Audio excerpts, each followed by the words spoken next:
Back FPL. Hey! Hello, listeners. It's your host here, Jimmy Ferguson. I'm joined by the cheeky lads. We've got Patrick Vieira. Hello. How you doing, Nice to be Patrick? back. Good, thank you. Nice to be back. I was absent for a couple of weeks, but my team did pretty well this week, so I thought I'd come in for a. Will you show your face? Body. Yeah. He only sings when he's winning. Yeah, typical That's right. Fulham fan.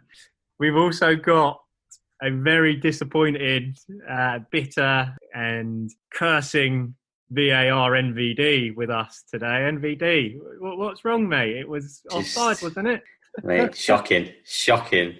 Honestly, I'm sure we'll get into it more, but just we will get into it. Devastated, but fortunately, my FPL team did well this week, so that softened the blow. Silver lining, yes, you've done very well, mate. And go. I think, even as a Man United fan, I can almost commiserate with you there. It was a dreadful piece of refereeing decisions, but you get some and you don't. Anyhow, fellas, talking about getting some, what did Lanzini do? That mate. Level. Mate, I'll tell you what, I was going to give up watching the game. I was looking out on the lawn. I was looking at the leaves. They were needed to be raked. And I was like, this would be much better than watching this pile of rubbish. 3-0 down after 15 minutes. I was going to give up, mate. I really was, but I'm glad I didn't. And it felt like a win in the end. We only drew, but it felt like a win. That last-minute goal. Yeah. Moyles, my goodness, what a celebration. Oh, Moisey? Oh, Moyles. It was a bit weird, wasn't it? It was a bit weird when he started dancing on the pitch and all that. I was like, all right, calm down. I thought he was going to cartwheel down the pitch. I wouldn't be surprised, mate. No, very happy about that. Considering we were 3-0 down, I thought they did well to stick to it. And he was looking very sprightly. It was nice to see him back from COVID. I don't think I've ever seen him jump like that. Back from the grave. Yeah. Didn't happen too much at United, I bet. But it used to happen at United. He used to jump up and run quickly down the tunnel before we could hurl more abuse at him. But, if you thought the Moyes celebration was anything, there was reports from Peller's neighbours of him running into the garden, throwing the leaves and dancing in them. They never did get wielding a rake. All the kids that are out playing outside, they all run in to tell their mummies. Some Australian man outside just screaming irons. He keeps saying irons. Any old iron. The irons. I mean, fair play, mate. I would have been very happy myself because Captain Russ, you've got to be gutted about that. 3-0 up, your lads, and you just thrown it away. What happened? I know. Well, what can I say? To be honest, I didn't even watch it. So thank goodness for that. True fan. Okay. We had 599,000 wildcards played this week. And 7 of those wildcards were played in our own league, I believe, or 6 of them in the NYC Brit Street Boys League. Ladies and gents, that is the pundit-only league. We've obviously got the Poddy League as well, which our fans are all part of. But quick run-through of the Pundit League, see how we've all done. Last week, number 1 was Man of Matcham. He was sitting top of the table. He's still top of the table, lads. He's not had a bad one, Man of the Matcham, but it could have been better. 59, he was below the average. So the average for the week was 60. He came in with a 59 and he did play his Wildy. So I think, you've got to be disappointed overall. Not much more I can say about your mate from the pub, Rick, because we don't really know him. But he is top of the league. He's got 300. Yeah, we have to get him on. He's got 333 points. Now, below him, if you do remember from last week, ladies and gents, Ricky Pellegrini, you were sitting in second position. You are kind of still in second position, but you're joint second now. Joint second, yeah. Joint second. Sean the John McGinn fanboy, he's moved up the scale. He's sitting in second, joint second with you, Pellers. Both of you on 307 points. Now, Pellers, you only got a lowly 58 this week, which was the lowest score in the league. Absolutely gutted, mate. Considering how much time I had to sit on the toilet and just diver in the whole 2 weeks. You know what screwed me up as well? Well, I blame Kevin De Bruyne. I had my team perfectly built around that man, and then he gets officially injured, and then just started screwing my head the last 2 days, and I just changed my team about 20 times. don't know why I settled on Mahrez, because that was the one I wasn't sure about. Mahrez. So he's actually given me 3 points. He wasn't very good, to be honest. He wasn't in the game much. Obviously, should have captained Son. Had Son in my team. Captain Salah, all right. He did well. Still did well. But yeah, overall, very disappointed, mate, especially off of a wild card.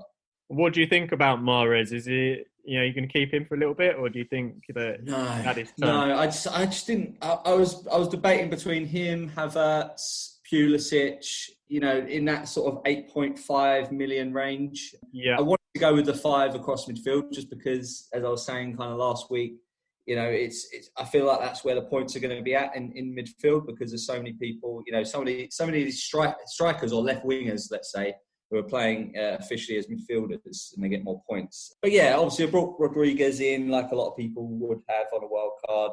I thought Grealish would do more. But a bit disappointed. But yeah, Mahrez, I think I'll be getting rid of him. Actually, Foden looks more dangerous than him, and he's cheaper, so I might switch to Foden. That's a very interesting call out on Foden there, fellas, because we've had a question that came in from one of our Twitter followers. Edison the God, one of our Twitter followers, has asked us the question that he's looking to upgrade a spot in his defence. And the man's got 0.5 in the bank. So he's looking to sell either Harvey Barnes or Phil Foden to get a bit more money to upgrade the defender.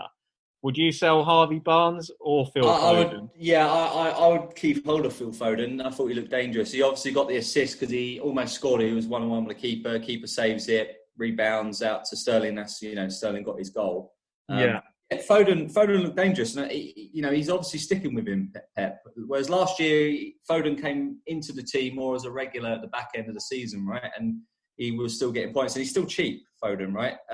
But comparing him to Harvey Barnes, personally, Man City are going to score more goals than Leicester. So I would go for that. Okay, Foden for Pellers.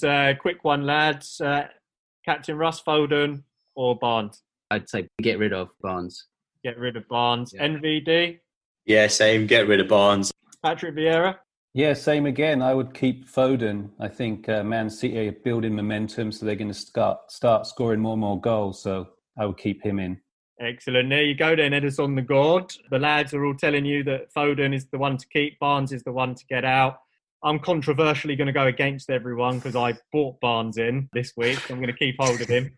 He's fast, He was fast in school. He got a good touch. Good player. But, it's not John Barnes. Anyhow, back to our league table. Hang on. Who's this? We've had a arrival. About time as well, Mr. Sean the John McGinn fanboy. How are you doing? Yeah, sorry, I was just getting some last minute practice in it training, practicing the free kicks once you guys all left, so but I'm glad I made it, and I know, Ricky, mate, managed to catch you up. I know, mate, yeah, I thought you would have completely taken me. I realised we're on level points, but yeah, well played, mate. Good game week for you, and terrible game week for me. I don't know. There was some good scores out there this game week, but I stuck with Son captain. That was a last-minute transfer for KDB, right, on Friday night. I thought panic went with Son, and I thought we were all sticking to KDB, weren't we? Yeah, we had stuck with him. He was set as my captain, and then I just last minute I thought, hey, that's to be Sonny boy, and he did the goods, right? Yeah, I mean the thing is, after we spoke to FPL Salah last week, we just had to stick with KDB from his advice. I felt bad going against the man. But I did send him a message on Twitter and got his permission to remove KDB. He did say it was the right thing to do when he was injured. But Sean John McGinn fanboy, we just heard all about Ricky's woes for the week. 58, 2 below the average of 60. You came in with a 71-point haul. Could have been so much sweeter with Seiss today, almost getting a volley goal, right? No, it was a good finish, by the way, right? A lot of defenders that can finish the ball like that, right? And he's confirmed he'll keep her in the team. Still picks up the bonus point and the clean sheet. So not a bad haul for him, but disappointed that got chopped off, right? Definitely was. I see you brought in your nemesis Doherty as well, and he actually proved quite good for you because he got dropped to the bench because he didn't play. I know. I've actually had him in since the start of the season now. What's happening with him? What's the inside scoop there, Captain? I don't know. I think it's just going to take a long time to get into the routines and like the Spurs system. And I think like once he's settled, I think, you know, he'll be back to his old Wolves self. But I think at the moment it's still early days. Give him some time, I reckon. Well, and he might have been dropped though by Jose, or was he injured? He was dropped. He started on the bench because I was actually hoping he'd come on, so then Sean wouldn't get that 7. But he didn't. Aurier's in, so I think he's there to stay. Yeah, I'm staying away from Aurier after having him all last season and sticking with him for too long last season, and I think he got more red cards than he did clean sheets. But, that's what happens though, isn't it? When you had like a bad week yourself, you know, your attention turns to other people's teams and wishing them as much ill fortune as possible. It's terrible, isn't it? It's a low place to be. It is. That's where I was this weekend. I'm a bit smug. I've still got the wild card in the bank as well. Obviously, a lot of you guys using that. Very popular week so far, right? I think about a third of managers have used their wild card so far. So you're one of the only people in the league that's still got the Wildie, you and Sausage Burner. And talking of Sausage Burner, oh no, he's held on, boys. He's still sitting in 4th position, and he's actually closed in on you, Pellers. He's got 304 overall. He got 70 for the week. His sausages are burning brightly, lads. 3 points behind, catching us. 3 points behind, really bunching up, isn't it? Fair play to him. He's had a fairly good week. He had Kane as captain, which would have been probably the best captain you could have chose this week, right? Yeah, him and Werner got the same, I think. Oh, yes. 16. Yeah. Old Weiner really had a great one, didn't he? Weiner. And none of us had him. Is anyone tempted to put their Weiner back in? Leave it out. Leave him out. You're going to keep it out.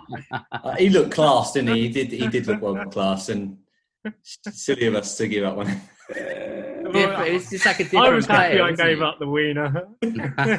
But what happened to Chelsea overall, right? He seemed to have like a different role, didn't he? He was on the left, wasn't he? Yeah.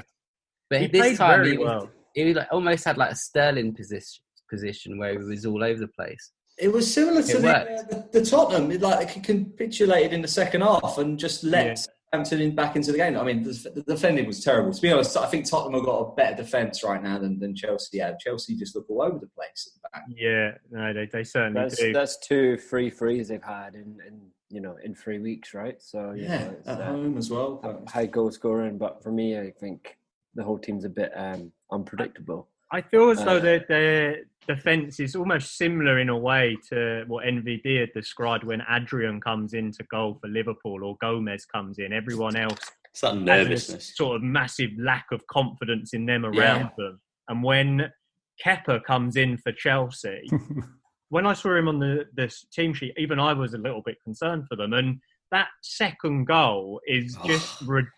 It's laughable. I've just never seen anything so bad. Yeah, and Havertz gave the ball away as well. There's like silly mistakes like that as well. He's class, right? He's going forward, but he was just turning it across his own box really, and just gave the ball. And obviously Danny Ings, we know how. But I mean, the second one was like, the ball came to him and he sort of jumped over it, and then he had the chance to kick it out of play, and he kicked it back against the post to Che Adams, I think. It was just awful. I mean, that guy, how can he be a Premier League keeper? And he refused to come off the pitch once, didn't he? He sulked. Yeah. Is he the most expensive keeper in the world as well? He is, Worse than maybe Raheem. Okay, anyway, that aside, I do think moving back into the league table, lads, the person that's below Sausage Burner in the infamous 5th position, Europa League, Patrick Vieira. You have consolidated, mate. Yeah, I'm pleased with my result this week. I pulled the Wildie too. Everyone else was doing their wild card and I got a bit of FOMO, so I thought, no, I better do it too.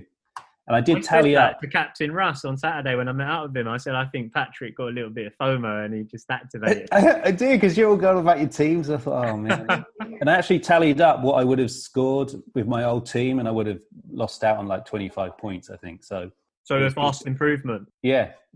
That's excellent. I mean, Patrick Vieira, you've sneaked into the top 1 million in the world as well. I mean, last year, I think you were inside the top 7 million, weren't you? That's an inconsiderable improvement this season. Yeah, what did you put that down to? Is it the podcast and listening to us, or? Yeah, I started to listen to you guys. Like before, I'd just come along for the beers, and then